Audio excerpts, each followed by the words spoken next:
यहाँ पे तकरीबन 10,000 के जो अफराद है वो लेडीज़ और जेंट्स यहाँ पे काम करते हैं पूरे सिंध, मगर पूरे पाकिस्तान से यहाँ पे जो मजदूर लोग हैं यहाँ पे आते हैं कमाने के लिए।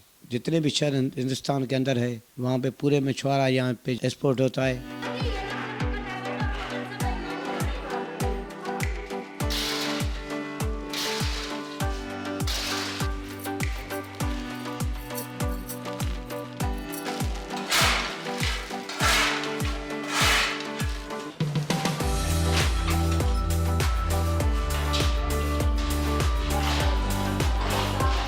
हम 8 बजे काम पे आ जाते हैं इधर, सारा दिन इधर काम करते हैं।